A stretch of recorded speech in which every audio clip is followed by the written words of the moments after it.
Welcome to Lion's Den Television. It's a place that you can expect to see talent from every genre of art, sport, activism, and much more. No matter where you are in the country, if you are legendary in an urban city, we honor you and welcome your story. We are the voice of the unheard, unsung. Our motto is to give you the flowers now, not when you die. Real stories matter. Archives can be seen on YouTube at No Budget Films USA. This is what happens when you make fake TV. I want it all.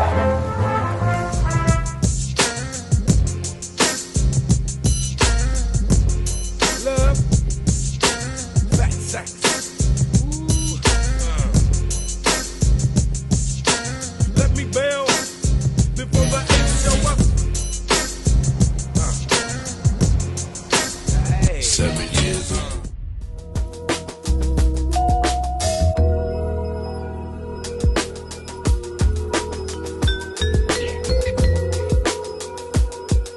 Have you seen No Budget Films documentaries on YouTube? They salute the many unsung stars of DMV music and culture. Yeah, I love it. It's crazy good.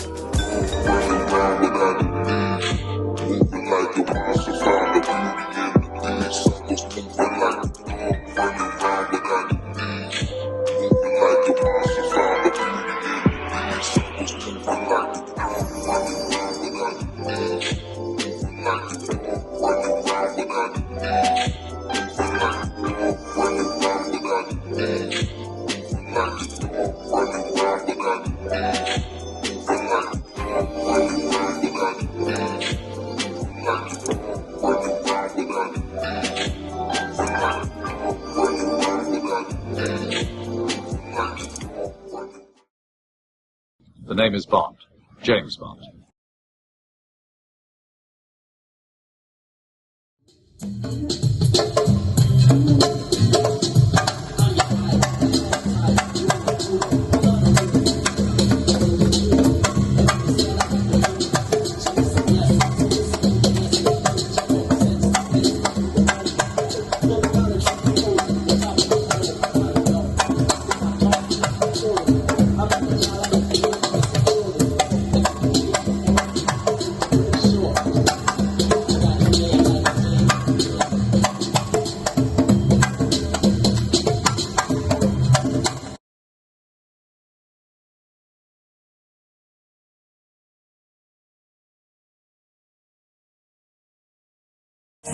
Y'all don't feel alright.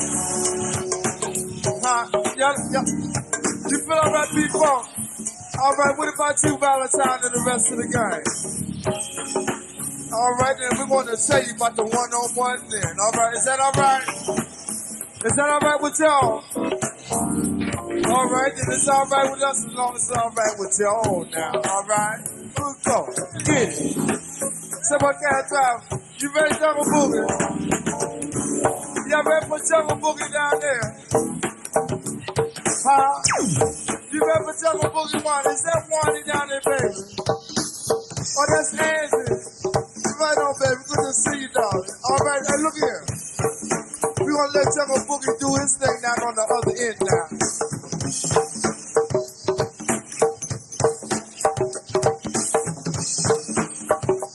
And then we're going to put y'all on display now.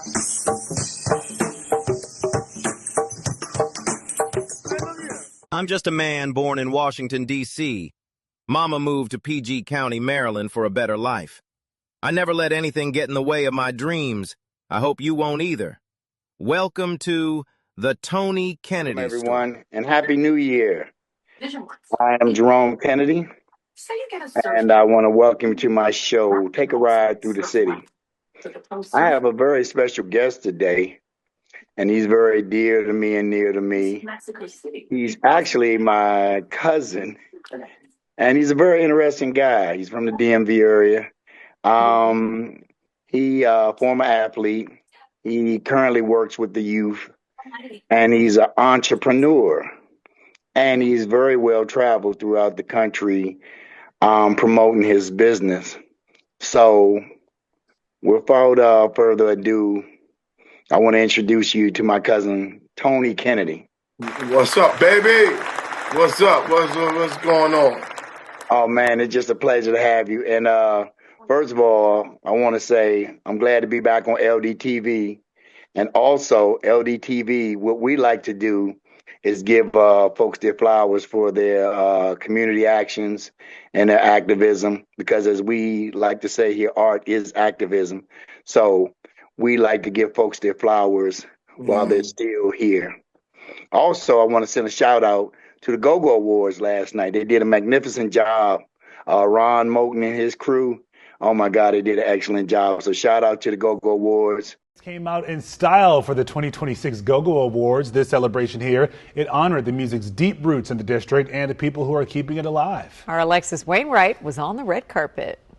There's a lot of emotion here at the Go-Go Awards as over 1,000 people come together to celebrate 5 decades of go-go music, also known as the heartbeat of DC. When you come around, I get shy when I see you. When I see you. The city is rocking to the Congos. That's a blessing because it's just for me, I'm a prideful person and our city is prideful. So to have something that we created that's homegrown, that came from here, that's still like moving. This year's celebration is extra special. Like I didn't realize, I'm like 50 years, like it's amazing. I'm glad that throughout all these years people remember the music, the go-go music, and what it means to DC and to hip-hop. And the celebration brought out the entire community, starting with the pioneers. I'm a part of this from the very, very beginning. DJ Cool was one of the first DJs to play go-go's in the club back in 1979. And right next to him is Conan, the first one to play go-go on the radio. We're still here, right? And we ain't going nowhere. All right, and this is DC culture that you're looking at. And this is all for Chuck Brown. If it wasn't for Chuck Brown, this would not be going on. What I've done for go-go, because I just did it out of love. I didn't expect anything out of it. It helped me a lot. These two are among the legends being honored Tuesday. As a group of black musicians, producers, and writers, I'm very honored to be here with amongst people like Curtis Blow and Dougie Fresh, because these are people that I grew up loving and admiring. I'm the proud godfather of the whole thing. They're also taking a moment to honor the godfather of go-go, Chuck Brown. It's a beautiful thing that, everybody loved him so much that they still here to keep his baby going, keep go-go music going. And, I'm making sure I do my part as his son. The music, the culture, bringing people together to embrace and love each other, right? Bringing generations together, bringing the music together, bringing the culture together, right here on Black Broadway. Ron Moten, the founder and CEO of the Go-Go Museum, says every little detail about this event is important, including educating the next generation. Go-Go was about to disappear before Don't Move DC, which I co-founded, right? So now we're moving forward and bringing the youngest back into it. To see that it's getting passed on to our youth, that's what means the world to me. And the kids who continue to echo the bounce beat in their own way say it's an honor. So this is something I grew up on, and for me to be a big part of it, I'm really living my dream right now. I'm so happy, I'm so excited. Everyone here says they'll continue to keep supporting go-go music and making sure it never dies. Alexis. DC came off real good and strong. We look good out there in the go-go community, and don't mute go-go. All right, so cuz, let's just get right into it. So listen, tell the people your name and where you from. Well, it's long. It's Tony Kennedy, and I started out Northwest DC, T Street, T Street, North Capitol and T, Emory Elementary, Lincoln Road. Then they moved us on the campus of Howard University for Gage Eckington for a couple of years. And then my mom decided to move to Bladensburg, which is probably about 5 miles away over the line in the county. As y'all would say, I became a Maryland Bama. Oh, you was Maryland Bama for sure, but I'm going to give you DC. I'm going to give you DC for 5 minutes. And they would say it. I look back on those years and it's like, I was only child, but I had all you guys and all these cousins that, were like, brothers and sisters. So it was crazy because when that side of the family moved all the way over to when they moved all the way over to Baltimore in '77. I was still living in D.C. Okay, and so hold on. So this is what I want to ask you. So you lived in the house on T Street, right? Yep. And so there was an alleyway right there to take you right to S Street. So To who F lived on Street. the S Street side? That was Aunt Geraldine's side. Oh, okay, that was With Aunt Geraldine and Aunt them. Geraldine's side with F Street, and I used to On spend my T time Street, between T both Street houses. and F Street Right. and riding that big wheel up and down that daggone alley with the rats and Yeah. every daggone thing else. Yeah. So, So, those are the so, good old days. oh yeah, so God. slow down. Because I remember when we used to come up there, because I have to let everybody know that, me and you are cousins by way of my dad and your mother are actually brother and sister, Yep. And so we would come together when we were younger. And of course, there was some separation at some time, but we'll get to that. So by you being the only child, like you said, all the cousins and everybody kind of like raised you and everything when you were still in DC. So you went to Gage Eckington up to what grade? I went to Gage Eckington up to third grade.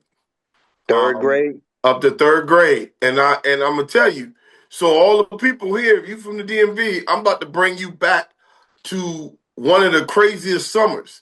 You'll remember this summer because on June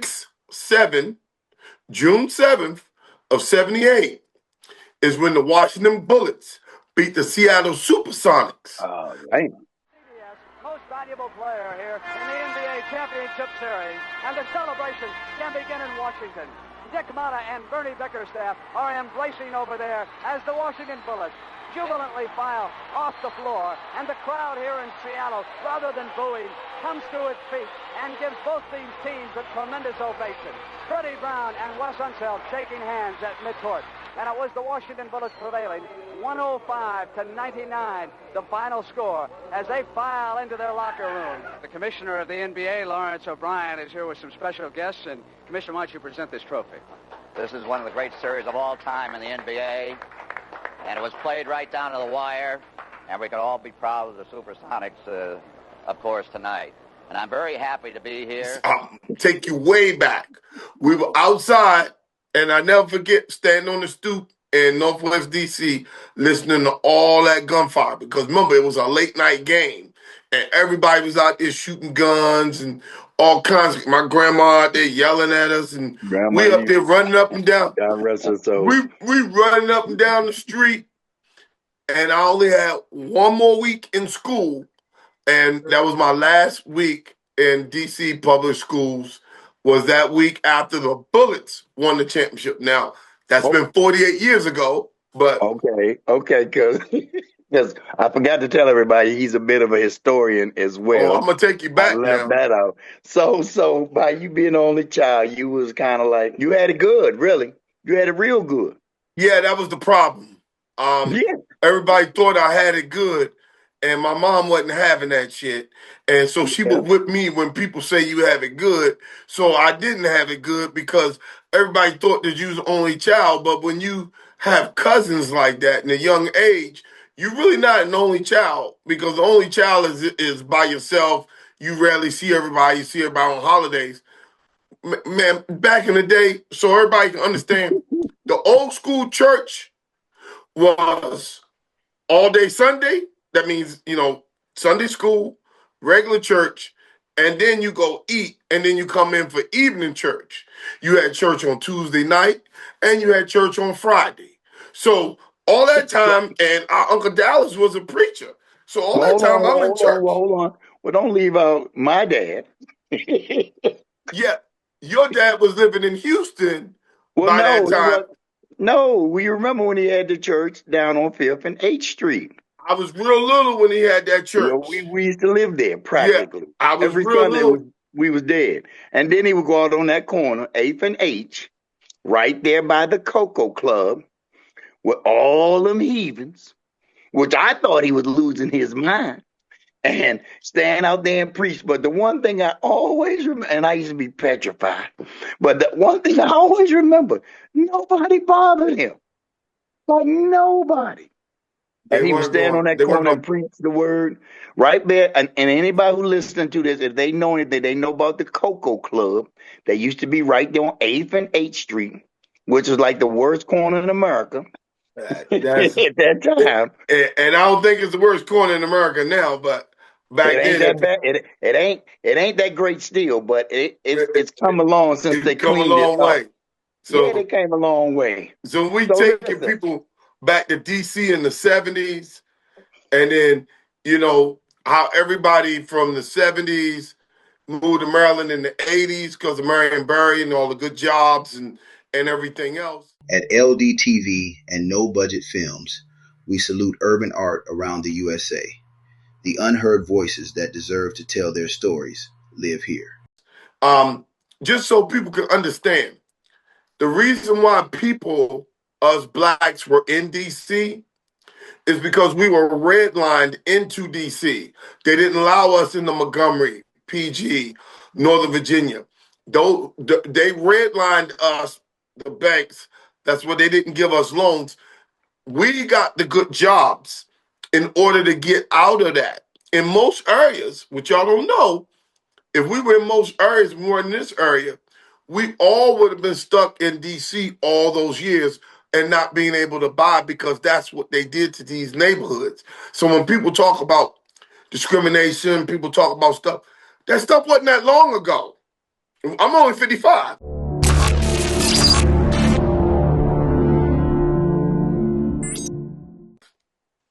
I remember it. So it wasn't that long ago. They try to show that stuff to you in black and white to make it seem like it's old. No, man, we were in color. We got color pictures. That is, you know, because, you know, all the people outside of D.C., you know, Calvin knows, you know, we outside of D.C., PG, Montgomery, all this is a very unique area. There's no other area in the country that's as unique as us, especially for the African American population here. It's very unique, and like I can say, man, I'm happy and glad that I got to experience all of that stuff. I got to live in D.C. I got to slow down for a second. So you left D.C. T Street in the 78, grade, and you all moved to Bladensburg, right? Bladensburg. And guess what happened when I got to Bladensburg? Let me tell you something. What? So I call it the summer of Parliament because that you know, One Nation Under a Groove came out that summer. This is a chance. This is a chance to dance away out of more constrictions. Del sugar. Here's a chance to dance away out of constrictions. All right, y'all, put your hands together out there. Gonna be freaking up and down on the alleyway. We move our own God, we shall obey. For sake, I wish everybody here to get ready. Ready or not, here we come. Getting down on the one nation under a groove. Good Lord, just for the bottom of the day. One time, here on the move. I think it's time for now.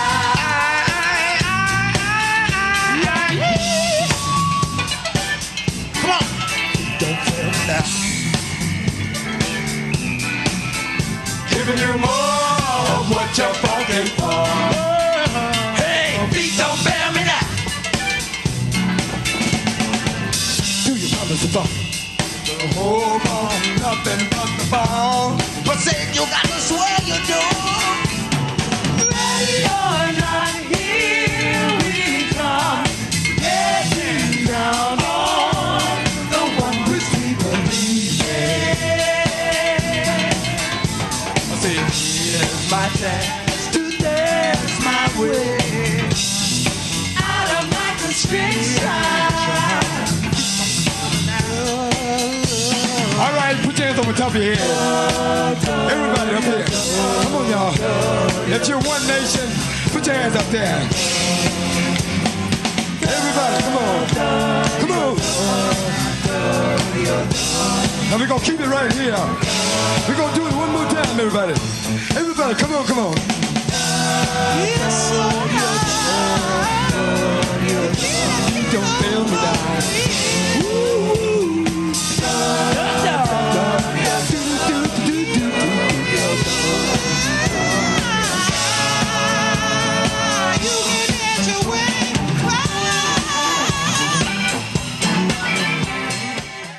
But what else happened that summer? It was the summer of the shutdown. When I got there, 1 week after I got there, that daggone, the boy shot Claggett. What was his name? Oh, Terrence Johnson. Terrence Johnson.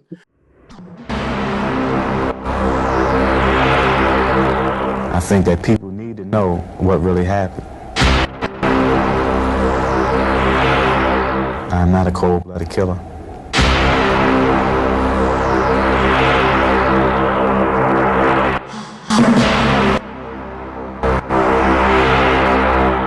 I am not a murderer.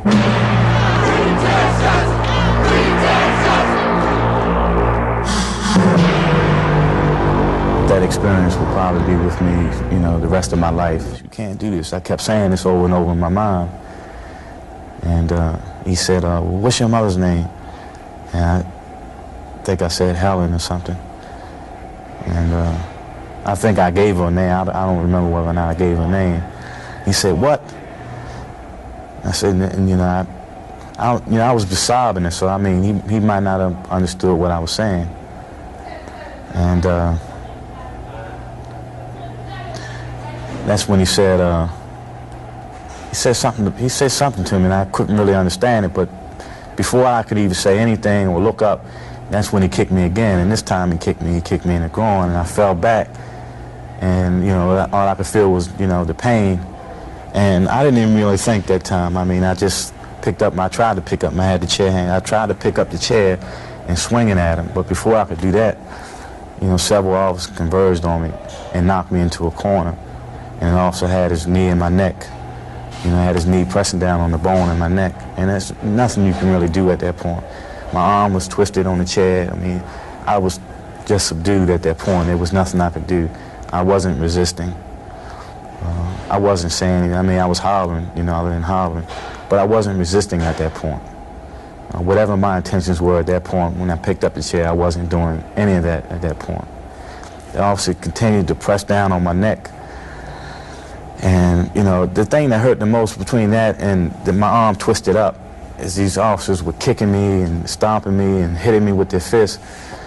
And, they were hitting me so much that they started hitting each other, all of them. I couldn't tell how many officers there were at that point. But my brother was saying it was like 5 or 6 of them in there at that point. So an officer said, take the handcuffs off, take the handcuffs off of him. I'm going to break this little black, MF's neck. And they took the handcuffs off of me, and somebody picked me up from the back of my shirt, picked me straight up and took me and just ran my face straight into the wall and bounced me back off. Somebody opened the door, threw me in the room, and then I didn't know who it was at the time. It was Officer Claggett. He started throwing me around, and I bounced off a table a couple times. Then he came at me and he just started beating me on my head, and my face was like into his chest.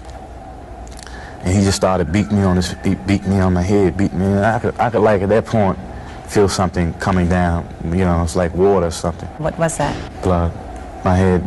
I had come to find out later on, I had a big gaping hole in the back of my head. So he just kept beating me, and then then at that point, I bit him in the chest, and he still didn't stop. He still didn't stop beating me. And I just bit him harder, and then he kneed me. He kneed me up like in the stomach area. And when he did that, the force of that blow, I think at that point my hand was on his gun, and when he did that, the force pulled the gun out, I mean, it didn't even come out as holster normally. I mean, from what I understand, I think it was ripped out. And that pulled me back, and I stepped back and I looked at him and I had the gun, and I you know, it was like, I wasn't even myself at that point. I mean, it wasn't like I took the gun and pointed it directly at him. You know, I was like, I remember myself being down like this with the gun. And he looked at me and he said, "Oh, you black motherfucker," and he came at me. And between the time I pulled the gun and the time he looked at me, I say about 15 seconds elapsed. And for me, in my mind, I felt like I never really intended to shoot this officer. The only thing I wanted to do was stop him from beating me like this. And when he lunged at me, that's when I pulled the trigger, and the bullet shot him. The bullet hit him in the stomach. He crouched over, and I was scared out of my mind at that point. I thought that didn't do anything to him. I turned around, opened the door, and just ran out. The next thing I remember was running into a steel door. I just ran straight into a steel door, fell down. Several people were jumping on me, and people were trying to put handcuffs on me, and you know, they beat me some more in the hallway, and then they dragged me back down the hall, you know, by the handcuffs. They just dragged me straight back down. And when I got back in the room, they beat me some more in there.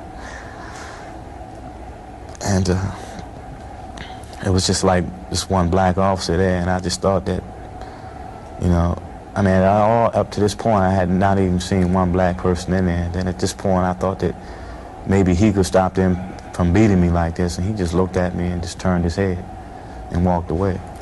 And while they went in beating him and my brother.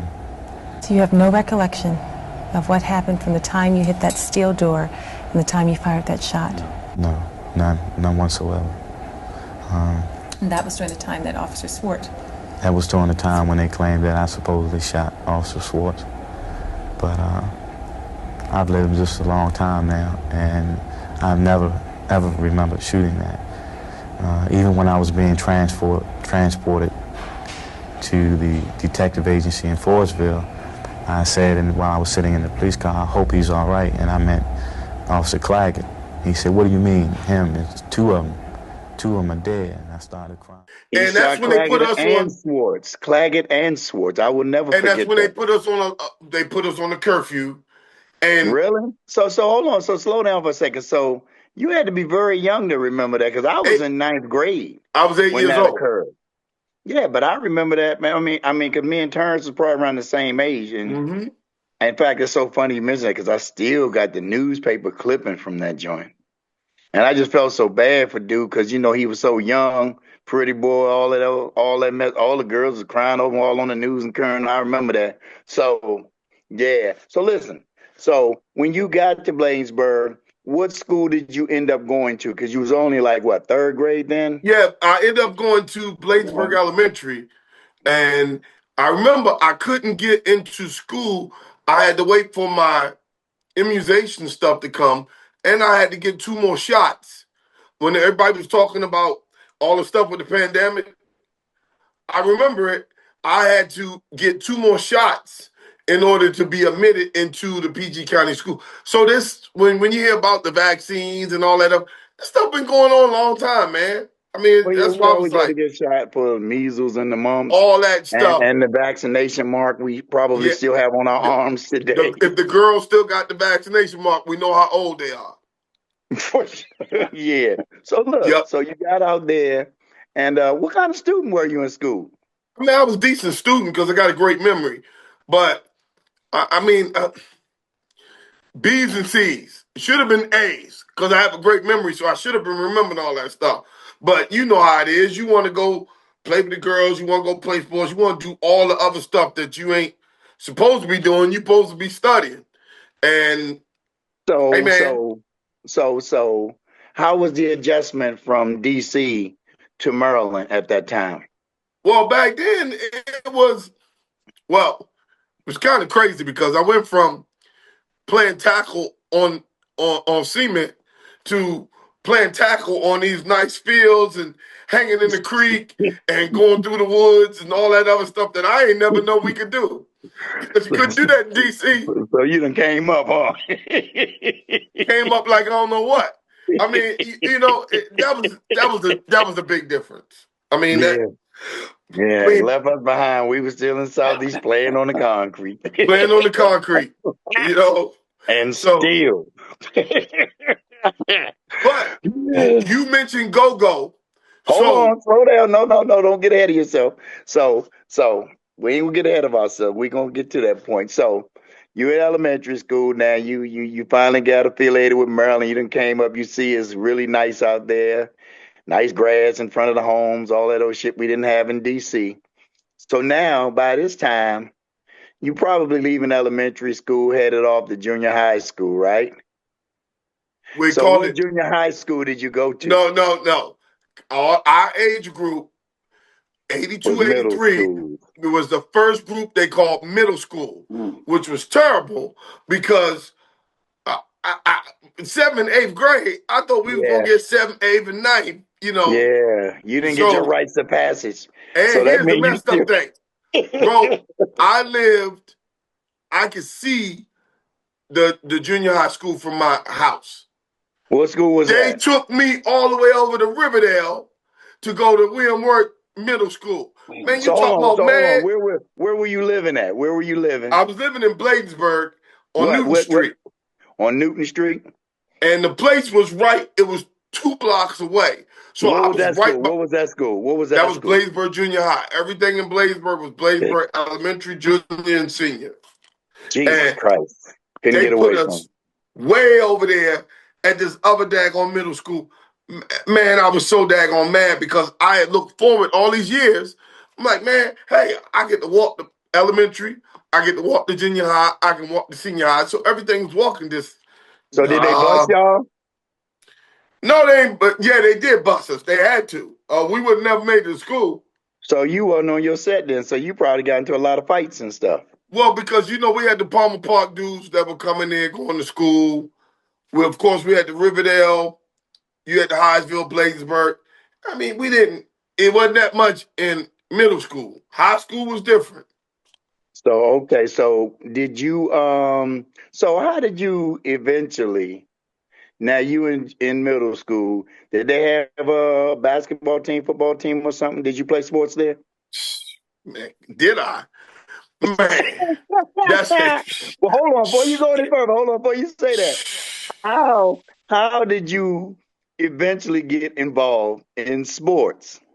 Well, first of all, living in D.C., upstairs was Jeff and Ert Gore. They were 4 and 5 years older than me. And them dudes used to beat the hell out of me, but we used to be up there at McKinley Tech in the Pill playing football.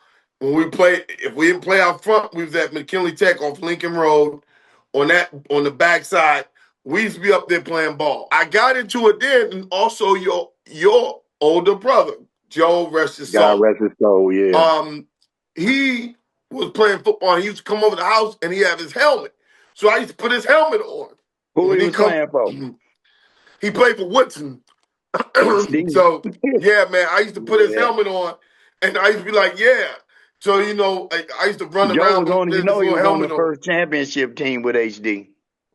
HD Woodson. And they won that. They won that in Thanksgiving, 1975. How I know that? You got a good memory, I was boy. 5 years old, and my mom left me at home over on Florida Avenue with Gloria and them. Boy, I was so mad. I wanted to go to the stadium that day, and I never made it to the stadium for that game. They went to the stadium, went to the game. I was mad because I didn't want to stay over there. Wow. So you at Bladensburg now. So what, they got football and basketball out there? What Got they everything, dog. So I mean, I'm in middle school. I'm in middle school. We in work middle. We had a guy, Dr. Tucci. Mr. Tucci was the gym teacher. White dude, Italian. He had the old Smokey and the Bandit Trans Am. He was cool, but he loved him some black folk. And he had us playing everything. Man, we was out there playing hockey. We was out there playing lacrosse. He had us playing everything, dude. We played everything. So I'm a natural athlete, and I love to compete. So in middle school, man, that's when you you You're getting you're developing. 12, 13, you're developing. Hell, I just played my first year of organized football for Bladensburg Boys Club in 6th grade. Oh So wow, okay. I was ready, as an athlete, man, it was great. What position did you play in the boys club? I Well, ain't Boys know that. Club, I played tight end and defensive end. Because I was bigger than most people, because I was 6th grade playing with 7th grade. But that didn't get me because all my life I was always getting beat up by the older dudes playing with them. So playing with one group ahead of me, that was easy to me, man. I mean, all my life from 1975 until 81 when I first played organized ball, I was always used to playing against people that were older than me. So when I finally, got to play with people that was around my age, it was nothing, man. It was easy.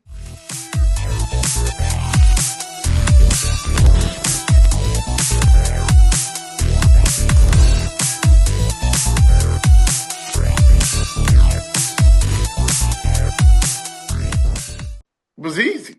So now we leaving Bladensburg Middle School, and now you headed off to Bladensburg Senior High School. Why'd you have to go to Bladensburg? Because it was in your neighborhood high school? Well, yeah, because it was in my neighborhood, but it's like a cycle.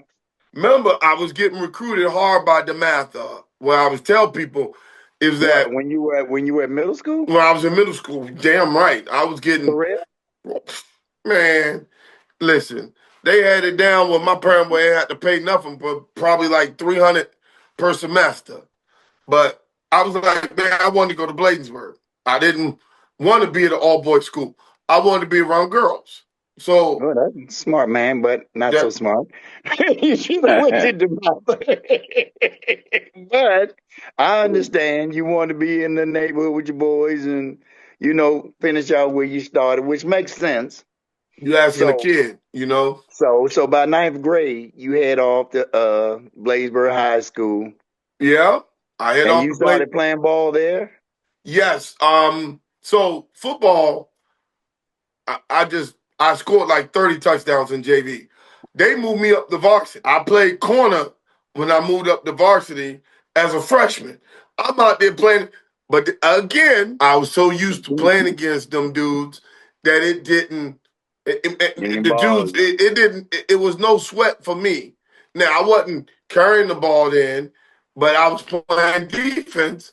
Hell, I was playing safety. They had me in corner for the last 3-4 games. Now, mind you, Blacksburg was 0-10. We finished 0-10 that year. But as a freshman, I'm out there playing against seniors. I'm out there striking dudes. Man, the game was moving so fast. And I'm just like, man, this is crazy. So now you 9th grade, so your name started flourishing real good? Not until 10th grade. 10th grade come along. 10th grade come along. I'm on the varsity. I'm playing wide receiver, backup running back, safety, special teams, kickoff, punt return. And I just remember, coming out there and just nervous as hell. Just like, man, you supposed to be doing this, you supposed to be doing that. Getting through the season. I end the season as like a sophomore All-American, start getting all these letters from different things. And it was like, but I had people, remember this? I had people telling me, you're never going to get a scholarship from Bladensburg because nobody's gotten one since 1973. This is 1980-something for football. That is. And why is that? Because they didn't have a good football program. Bladensburg was known for basketball. Bladensburg had good basketball teams since the 50s, 60s, 70s, 80s. Into mine, reaching deeply into mine, reaching deeply into mine, walking softly, holding hands, reaching deeply into mine, reaching deeply into mine, reaching deeply into mine, reaching deeply into mine.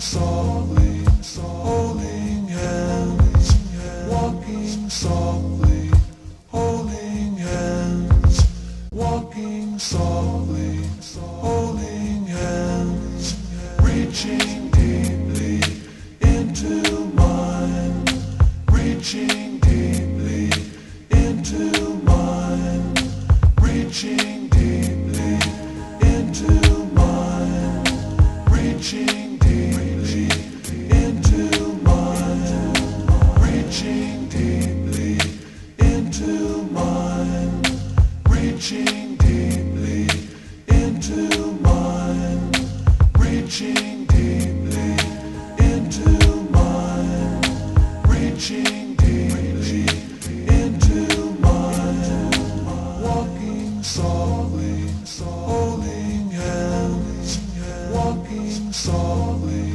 holding hands, walking softly, holding hands.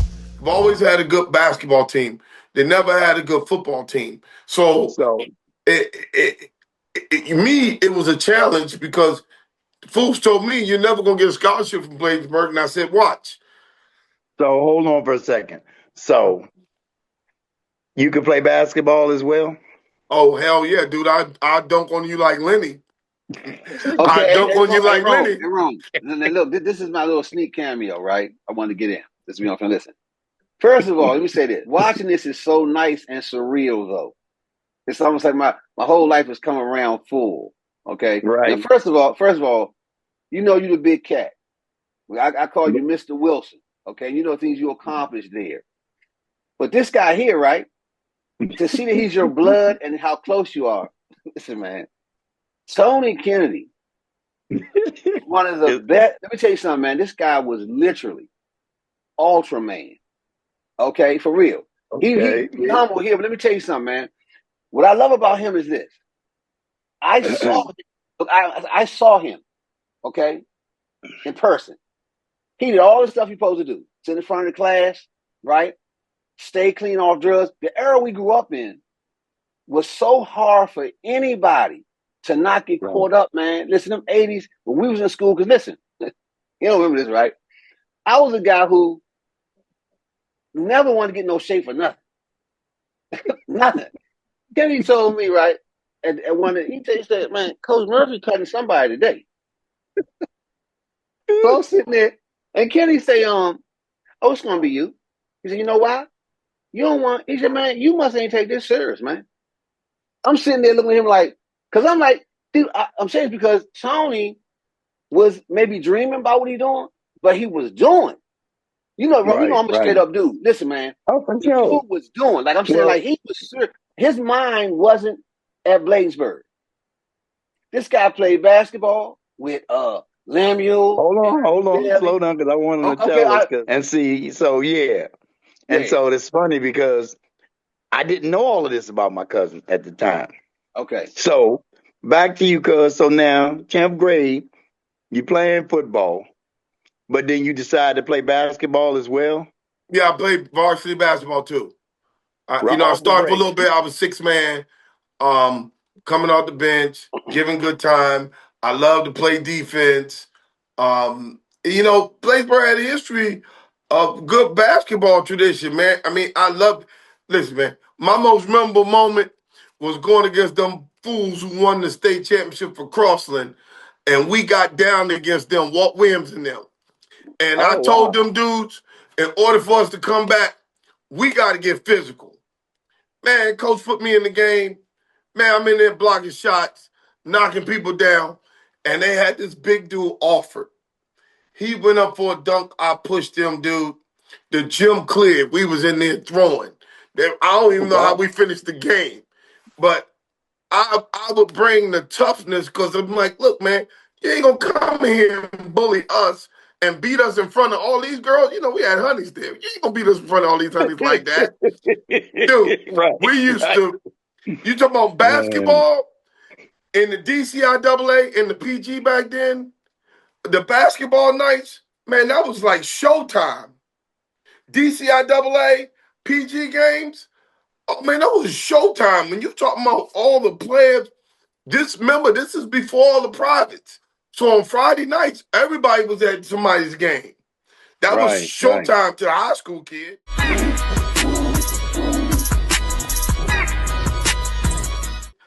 And, all those teams, man, we used to be balling. So who are the most memorable players you can remember playing against? That Henry Hall, Clinton Venable, Jay Bias, Walt Williams, Skip Bynum, God. Yeah, Sidney Dean and Sidney that played at High Point.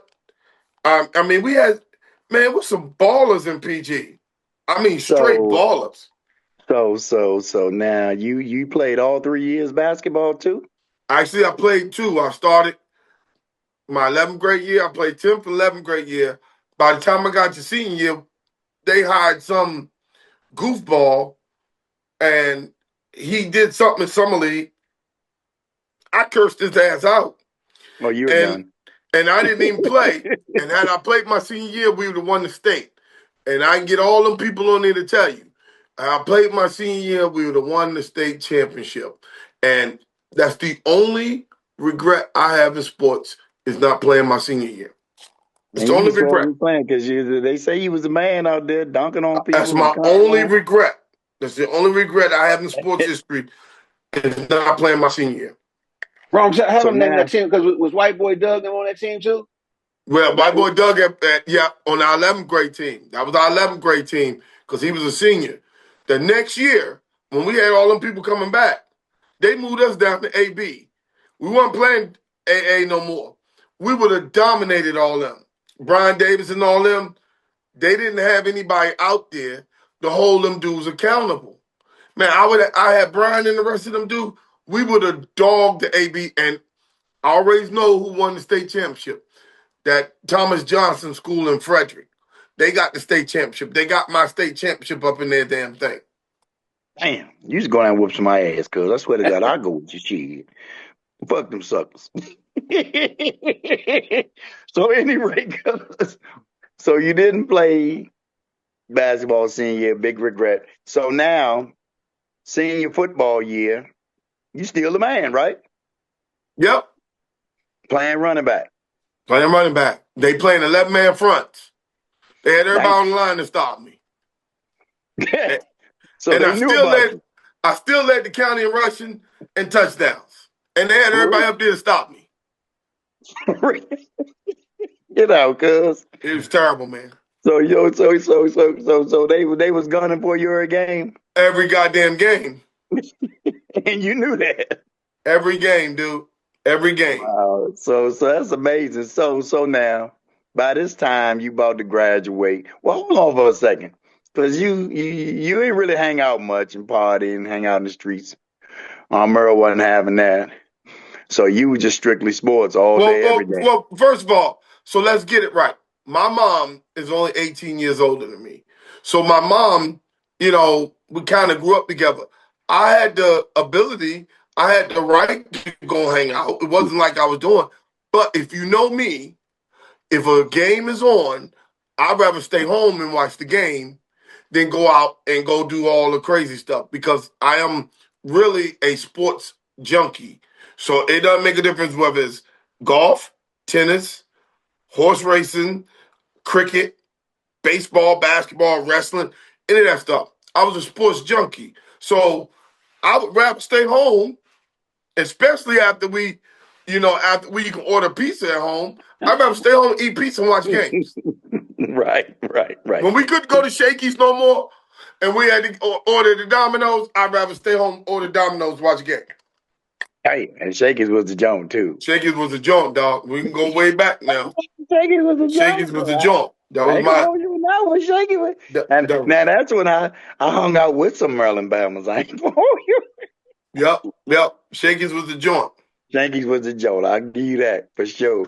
So, look, you... senior year, you the man, everybody know you. So now by this time, you getting flooded with offers to go to schools and stuff like that, right? Yep.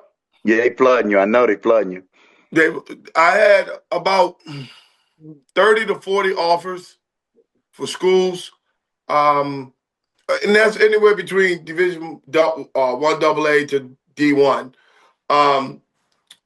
It's funny because I tell people this.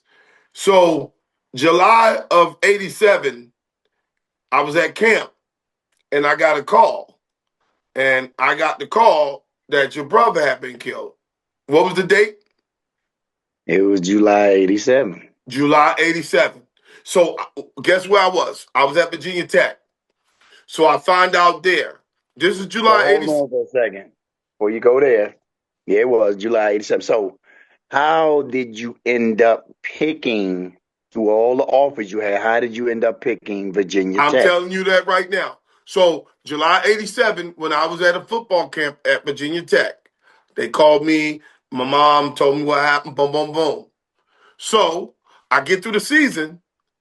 January of '88, I'm on my visit at Virginia Tech.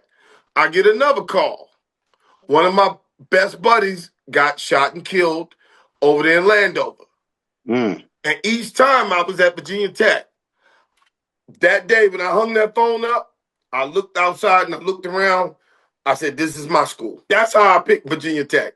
I picked Virginia Tech from the tragedy that happened to a family member, to a friend. So I was like, well, you know, I felt comfortable because we were in the middle of the mountains. I felt comfortable from all the crap that was going on in our neighborhoods. I felt comfortable at Virginia Tech.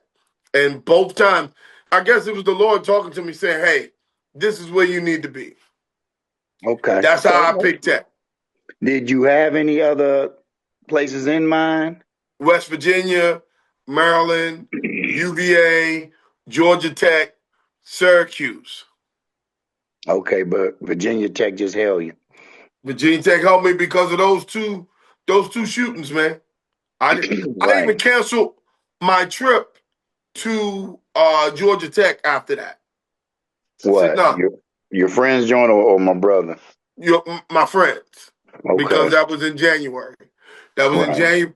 It was that weekend when Darryl Green knocked the ball away and they won the championship when they beat Minnesota at RFK. Oh boy, you remember? Remember games, times, places. You sure do. I ain't gonna hold you on that one. I remember it like it was yesterday. You like a historian. So now, listen, you are at Virginia Tech. Things are going well, and you became the man there too.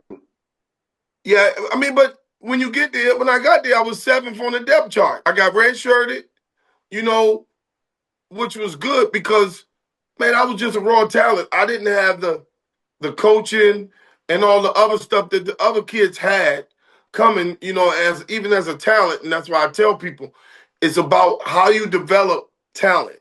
I end up having the best running back coach ever, Coach Billy Height, who was from Landover Hills, who went to DeMatha, who played at North Carolina, who developed, even now, he developed us so much that I watch the games and I'm coaching the running backs yelling at stuff that he told me 30, 40 years ago.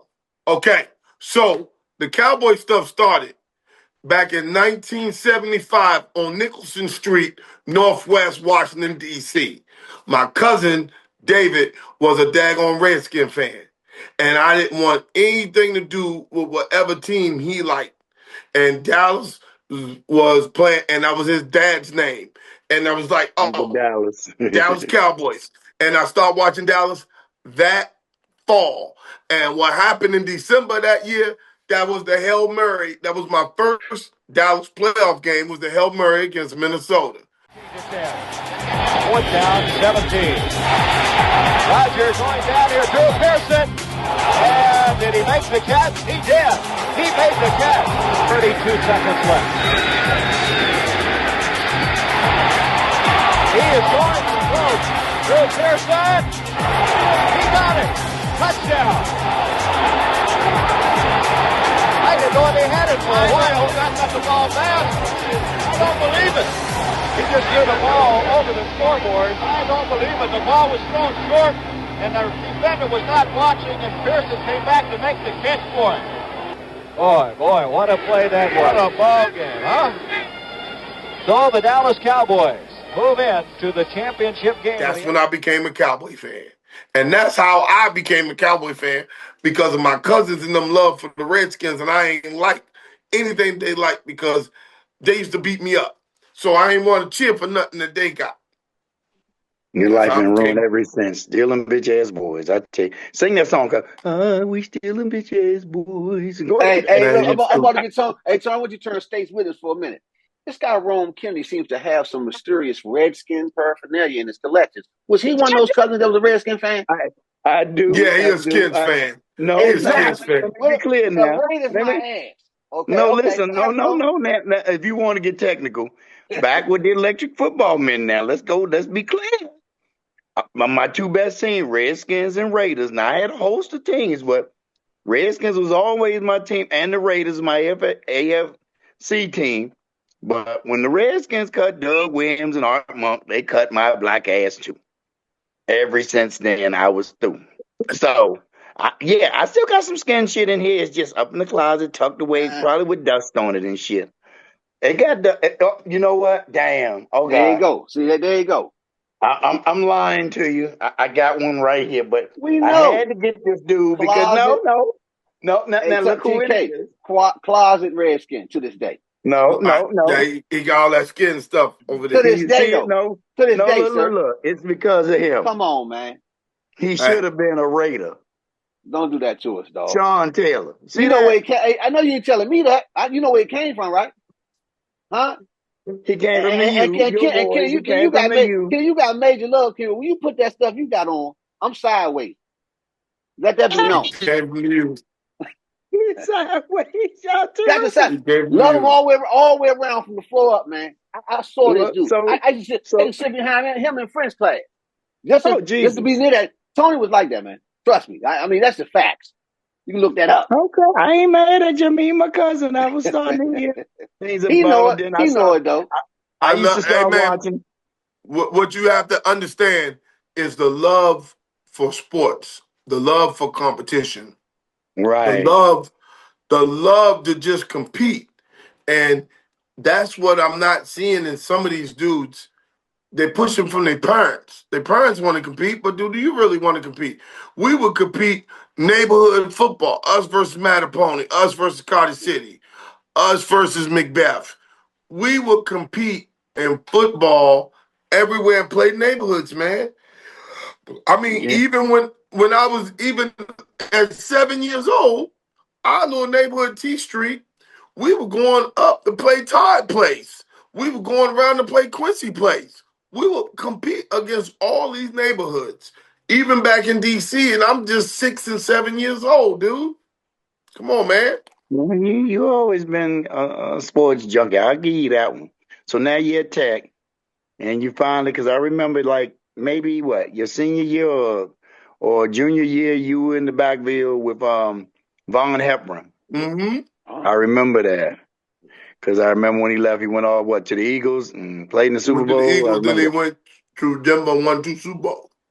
Oh, okay. So but I do remember that.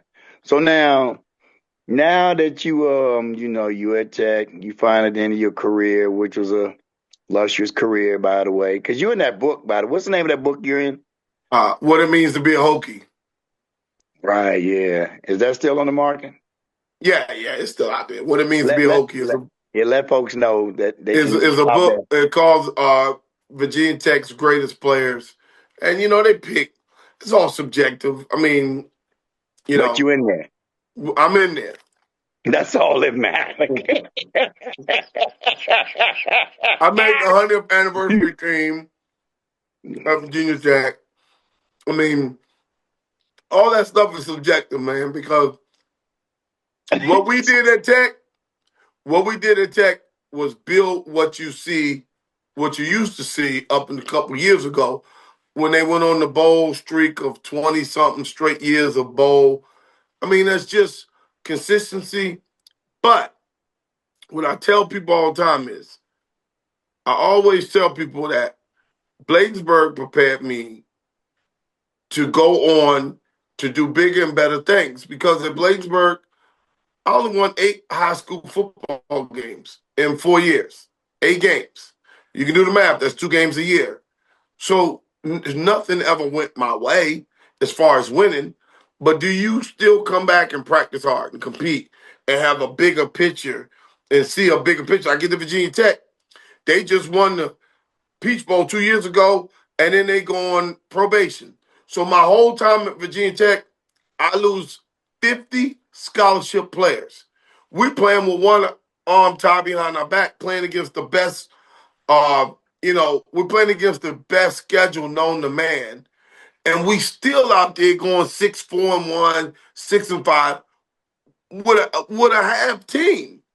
If you take 50 scholarships away from the University of Miami or Alabama right now, they wouldn't make a bowl. They wouldn't be nowhere near because you can't take away 50 scholarships. But we had to endure that in order for these guys now to be doing what they're doing. So listen, so now you go to Virginia Tech, you find it into your career. Do you get drafted? Well, so here's what happened. In 92, draft was the last draft of the Common Era where it was 15 rounds. Okay? So my year in 93, I was projected anywhere between 5th, 6th, and 12th. They didn't understand all this when they cut it to 7 rounds. They had no idea. So I'm getting calls on draft day, used to being, you at 6th, 7th round, maybe 8th round. Back in the day, I probably would have been an 8th rounder. But this is when, in 93, you sitting by the phone, I have 4 teams interested, and I'm like, please, nobody take you. Because now you get to become a free agent. As opposed to when you was drafted 8th, 9th, 10th, 11th, 12th round. Now you can pick a team. And it came down between 2 teams, Miami and Dallas. I let my agent handle that. He handled everything because I'm So like, you did have an agent. You did have an agent coming you did straight out have of an college. agent, and you just let him handle it. And it came down. It came down between 2 teams. The reason why he picked Dallas is because they kept more running backs. And Miami at the time of Marino did not keep running backs. And if they don't keep running backs and they keep wide receivers, then you have a less of a chance of making the team. So you actually had a chance to go to your dream team that you've been cheering for all your goddamn life. All my life. I mean, what a dream. I mean, you should write a book for real, but. Big opening for Tony Dorsett. Look out, he's got great speed. 99 yards and a half. Dorsett down the sideline. Stays in bounds. What a dream. So now. It's a dream. You go to the Cowboys. This is what, 92, 93? This is 93. They had just won the Super Bowl in January. They just won the Super Bowl. Yep. And so you in awe down there, right? Well, let me explain something. When I get there, I'm looking around and I'm like, really? You go through your physical and you're like, damn, I'm here. So we at practice. I'll never forget this. We at practice. They come out with little Super Bowl trophies and they stop practice. So Jimmy don't like practice being stopped. They give everybody Super Bowl trophies and tell us to walk over here. And they get up on the building and they take a picture. So we all at practice. We had to rush out. Put the trophies in your locker. Run back out so we can get to practice. So the trophies in my locker. Trophies in my locker the next week. The next week, 2 of them. I finally grabbed the trophies, take them to the equipment dude, and said, these aren't mine. He looked at me like, they're not mine. And he took them, he put them over the thing, and you can see through the thing. Man, I saw those trophies for another month. Do you realize he had given everybody trophies and didn't even care? And my dumb butt turned mine in. Yeah, I don't know what you was thinking, cuz that was a dream moment again, and you woke up. God damn. You woke up. What the hell? So you went what? How long did you stay with them? Until like October of '93. So you went like in to training camp. April of '93 to like October of '93. So did you make the regular season, or you just made? No, it was just a practice squad for a little bit. Okay, but why you don't think they kept you? Well, you was playing with some heavy Well, hitters. no. First of all, that was the year Emmett held out, so they were. Most people didn't see it in the background. Emmitt Smith would have been. Emmitt Smith. They were actually trying not to pay him.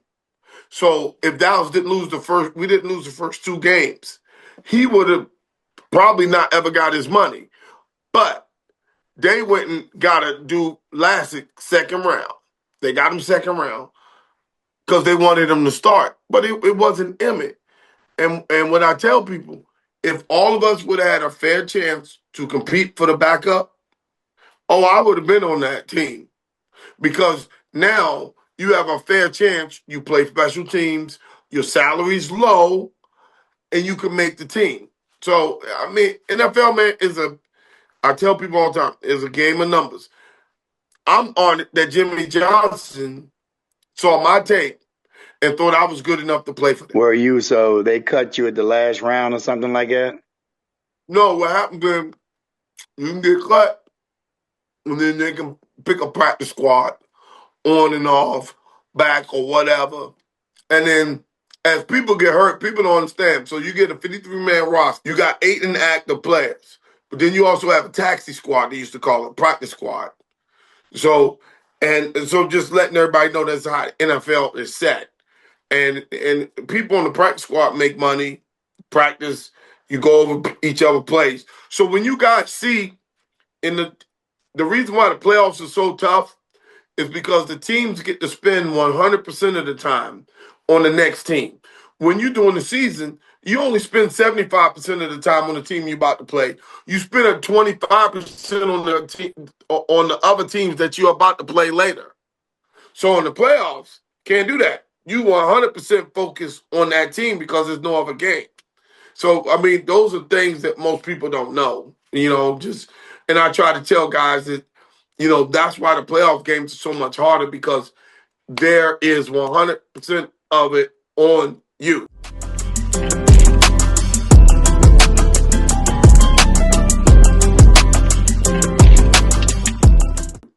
On that particular team. So now, I guess after you moved on from the Cowboys, what did you start doing after that? Well, I went to go for CFL, and I went to Sacramento, went out there. It was okay. I was like, man, it just wasn't the right fit for Sacramento. First of all, in the CFL, they were CFL, and the CFL people, they had guaranteed contracts. If you ain't starting, boom, boom, boom, and they released me. And I'm like, okay, man, that was it. That July, August of '94. That was it for me, man. It was no more football. Done. So 24 years old, done. You needed a job somewhere, didn't you? You needed a job. You needed all the stuff that you had, the money that you had saved. I eventually, got into teaching, social work first, and then teaching, which carried me on to everything else.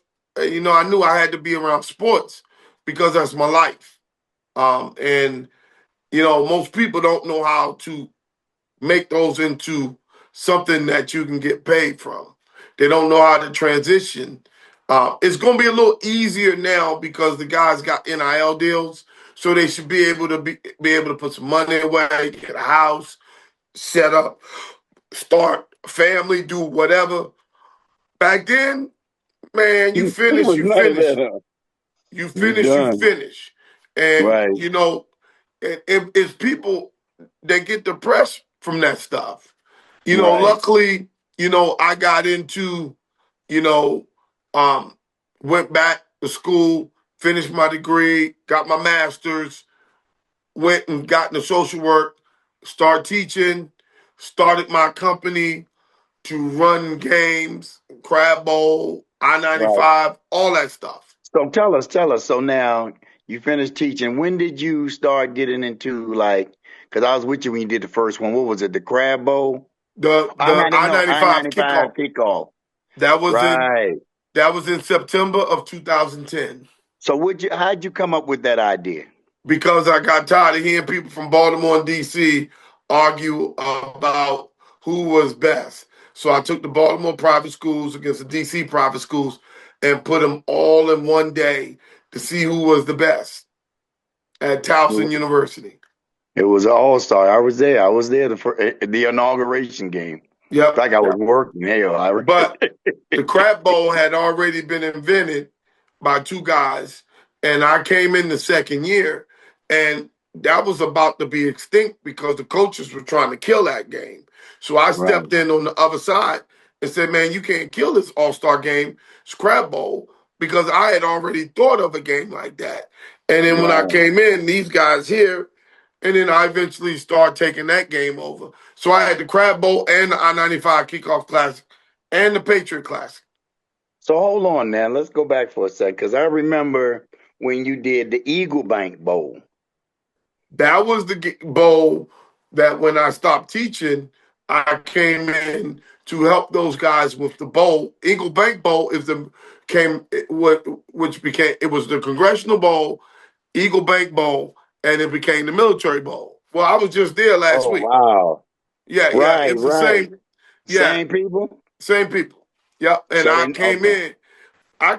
I was with the executive director. And I was showing him different things. That's why Mr. Steve Beck still respects me to this day, because he was a basketball guy. So I was showing him everything in football, and you know, I even wrote the manual on how they should run the game. And you're a hell of a writer. I give you that. You're a hell of a writer. So look, so now, because I remember, because the Eagle Bank Bowl was at RFK Stadium. At RFK Stadium, December 20th, 2008.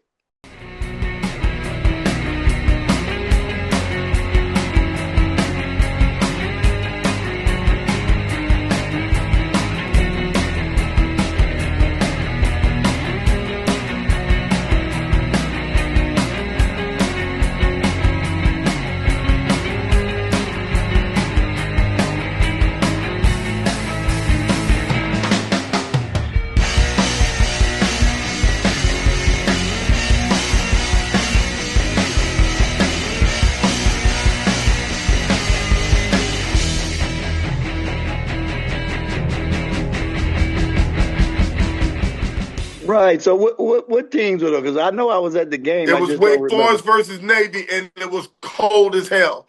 The game started at 11 o'clock. It was cold as hell out there. It was cold as hell out there. I ain't gonna lie. I ain't gonna hold you on that one. It was cold, but I remember it was at RFK. Joan was dilapidated, shit falling down and everything. But the Eagle Bank Bowl was at RFK Stadium. Yeah. I remember that. Which became the Military Bowls, the same bowl. Wow, now that's interesting. So yeah, because you did go down there recently. If you know, because my background, that's when me and you were at the Hall of Fame. Hall of Fame. Yeah. That's the Fame, so the fans know that is a Dallas jersey. It's not the Colts. It's not the Giants. That's the original bad luck blue jersey. If you know, you know. Well, you can see that Raiders gear next to it, so we ain't gonna hold you on that one. So yeah, because you took me there. I had the time of my life. I mean, I can never go back to the Hall of Fame as a fan and be on the outside, like the barricades and shit, like, hey, come over here. I would lose my mind. I'd probably jump over the gate and run in. I had up close and personal with you, thanks to you. I'm inside with the players, partying with them, drinking good. Just like I'm one of them. But if I ever go back and I'm standing on outside the barricade, I'm probably going to jail. Yeah, it was a good time. Oh my God. Canton is a Time good of place, my man. life, let me tell you. So now what you got going on these days? Because I know you got your hand in a couple of cookie jars, but you got your hand in this entrepreneurial thing pretty deep. So tell everybody about that. So what we have is I own a CBD company. It's called RX Sports, rxsports.net. You can go in there and check us out. What we're doing right now, we're changing the game in pain management for athletes. Whatever's hurting, our stuff rubs on.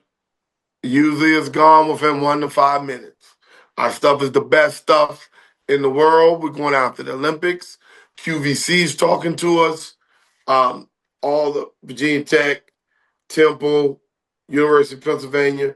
We're going after all these schools because we have the best product on earth that you don't need a prescription for. Now, if you want something really, really, really strong, you can go get a prescription for it and let it work on your liver, your kidneys, or your stomach. Our stuff is natural, hemp-based, hemp plant. It's all natural, no THC, CBD. The I'm best, using this currently right here, the so best in the world. I'm RS using this Sports. currently. That's So us. I will contest to it. Everything they have as far as pain, it Yep. works. That cream stuff, you wipe it on, it's like you wipe your ass with pain. It's gone. It's gone. Gone. I'd be like, Jesus, what is this stuff? As a matter of fact, I gave my mom some, put on her knees, and she got dementia, but she said, "Oh my God, I feel like I want to dance." I was There you like, go. That's our stuff, baby. We so got you just lucky. came from London as well with I, the fighter. What's I the was over fighter's in name? London with heavyweight Michael the Bounty Hunter. We went to one of his fights. We were trying to, as you can see, he was wearing our trunks. So we were getting in, trying to get our name known even over there, over another country. And our stuff worked over there. It works well everywhere we go. I went from London. You saw me. I went to the Heisman Trophy ceremony. And, that was in New York. And then I went to Dallas to the Army All-American Bowl, which is the bowl for the best high school seniors. So, yeah, man, my December was crazy. Then now I'm headed to the Westminster Dog Show. Oh, wow. I'm going to the Super Bowl, and I'm going to the NFL Combine. We're going back to the Hall of Fame again, right? Oh yeah. We're gonna be doing a all night party at the Hall of Fame on the parade route with RX Sports. Be putting that together with Ty Law and some of the other Hall of Famers that we're gonna do an all night party. We're gonna have the food trucks. We're gonna have the DJ. We're gonna have the live bands.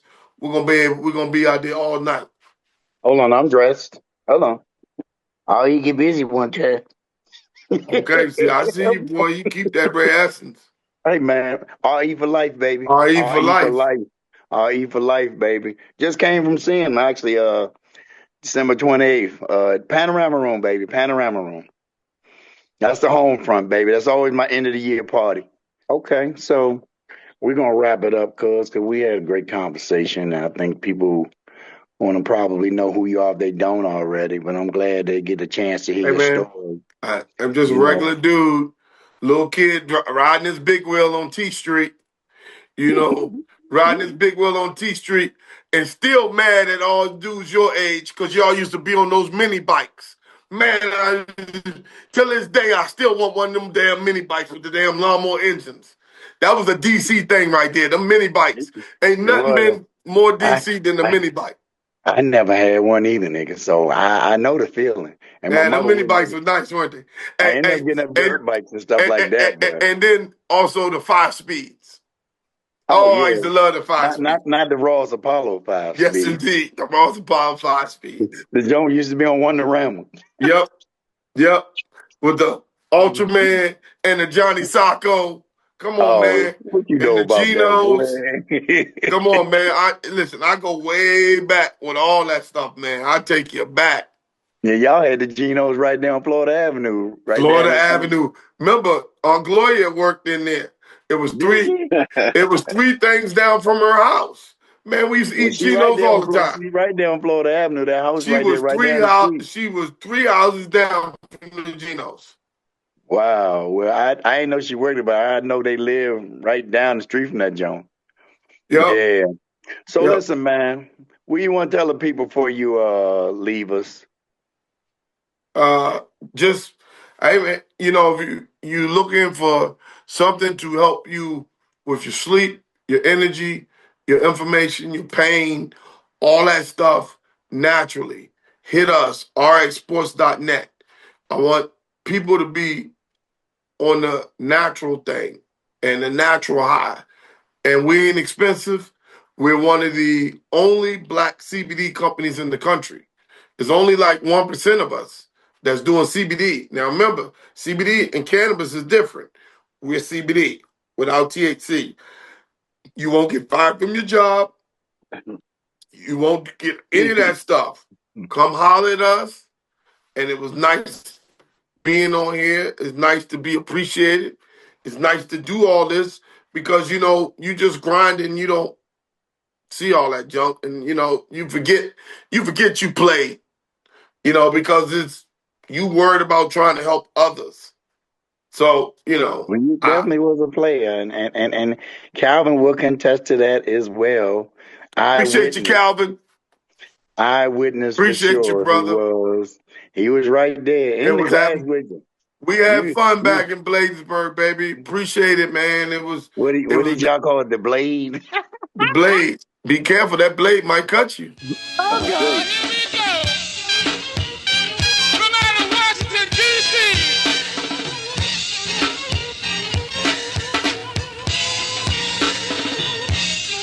Here they are. Pepper, Band, and Show.